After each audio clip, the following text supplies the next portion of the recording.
লাল ভাই, এই যে আমরা তো অনেকদিন পরে স্টার্টটা করতেছি ইঞ্জিন, তাই না? তা আপনি হলো যে ওইটা দিয়ে মোবিল দেখতেছেন, তো এখানে কতটুকু দাগ থাকার কথা ছিল? এই যে দাগ, এই দাগ থাকা মানে কয় লিটার মোবিল আছে ভিতরে তাইলে? এইটা থাকতে গেলা দিছে কয়টা, 25টা দিছে না 27টা? কয়টা দিছে মামুন, খেয়াল আছে? হ্যাঁ 30টা। 30টা হলে তো কমে গেছে, তার মানে দিছে মনে হয় 15টা বা 20টা কম দিছে, তাই তো? না দিছে, ঠিকই দিছে। তারপরে কমছে কেন তাইলে? কমছে হয়তো ইঞ্জিলে খাইছে, আর না ইঞ্জিলটা ওইদিকে কাইতাছে একটু, এই জন্য একটু কম আছে, ওইদিকে একটু যাইতে পারে, তাই তো? আচ্ছা, কিন্তু গ্রিস তো দেয়া মনে হচ্ছে ঠিক আছে, কারণ এখন তো ময়লা টলা যায় নাই। না, মোবিল এমনি দেখা যাচ্ছে ঠিক আছে। আচ্ছা ঠিক আছে, এটা হলো আপনার একটা চেক হইলো, তাই তো? আর কি কি চেক করবেন? বেল্ট দেখলেন, তাই না? হ্যাঁ, টিসি পাম্পের বেল্ট লুজ। এটা হলো যে ঘুরানোরটা লুজ, আর ফাটছে নাকি ভিতরে থেকে? দেখে মনে হচ্ছে ফাটা, ভিতরে ফাটছে। এটা চলবো হয়তো, কখন যাবে এটা ঠিক না, যে কোনো মোমেন্টে চলে যাবে। এক্সট্রা আছে বেল্ট? তো বেল্ট একটা কিনে আনতে হবে। হ্যাঁ ঠিক আছে, এই বেল্ট কই পাওয়া যায়? এই যে বেল্ট ফেটে গেছে, দেখা যাচ্ছে ভিতরে টেম্পার চলে যায় কথা। পুরোটাই ফেটে গেছে, ভিতরেও ফাটছে। এখন কি চেক করতেছেন এটা? এটা বেল দেখতেছি, বেলের নাট লুজ আছে কিনা। আচ্ছা,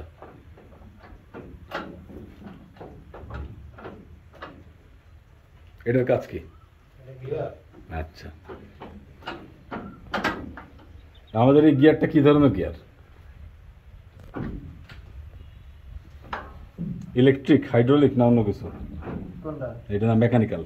এই গিয়ারটা গিয়ার এইরকমই থাকে, এখন ইলেকট্রিক না, এটা ডাইরেক্ট ইঞ্জিনের সাথে অ্যাডজাস্ট থাকে। আচ্ছা, মানে সবচেয়ে সাথে এক গিয়ার। হ্যাঁ হ্যাঁ। আর হচ্ছে কাটিং এ যায় তখন আলাদা গিয়ার হয়ে যায়, তাই তো? তখন কি হাইড্রোলিক হয়, তাই না? না, হাইড্রোলিক না, গিয়ার সব এরকমই। হাইড্রোলিকের হলো আলাদা, হাইড্রোলিক হইলে আলাদা সেট করা লাগে হাইড্রোলিক। আচ্ছা ঠিক আছে, আর বাকিটা আপনার এখন তাহলে স্টার্ট দিয়ে বুঝতে হবে। আর আমাদের যে প্রেসার মেশিনটা আছে, ওটার কি অবস্থা? ওটার কোনো কিছু চেক টেক আছে? প্রেসার মেশিনে তো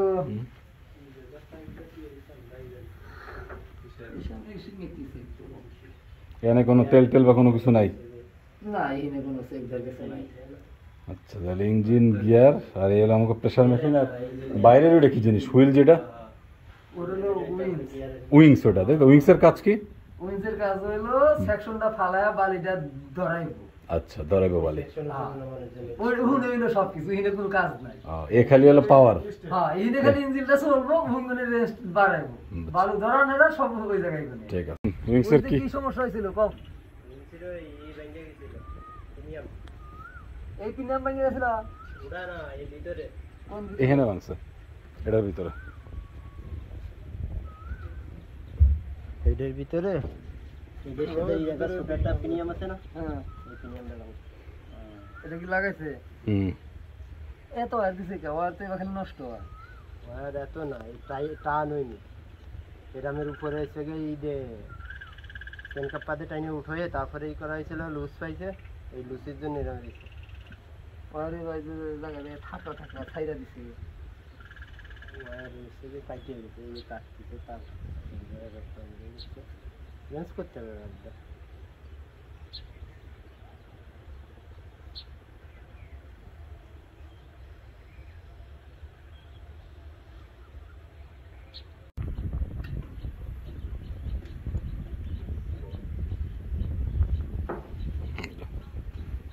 টিপ আছে, টিপ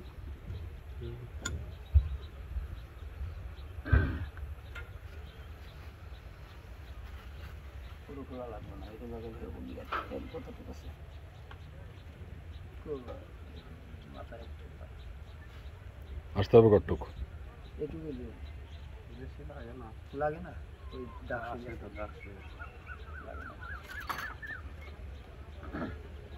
জুয়েল কি আপনার আত্মীয় লাল ভাই? জুয়েল আপনার আত্মীয়? কি হয়? চাচা শ্বশুর? আপনি চাচা শ্বশুর না জুয়েল চাচা শ্বশুর? জুয়েল চাচা শ্বশুর। তাহলে ঠিক আছে।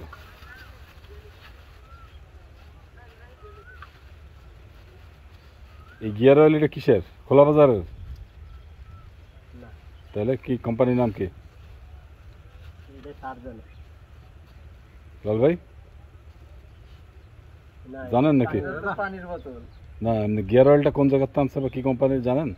না যে আনছে হেতি কহব গেরেল তো অনেক নতি আছে অনেক রকমের আছে তাই তো হ্যাঁ তা আমাকে এটার জন্য কোনো গ্রেড ট্রেড নাই 10W40 বা 5020 এরকম কোনো কিছু নাই এর জন্য না আচ্ছা যে কোনোটা দিলেই হবে গেরেলের মধ্যে যাইরা চাইলি ওই একটা দিয়ে আনলি দিলি হয় আচ্ছা আর দরকার আছে দিছিলা কি একটু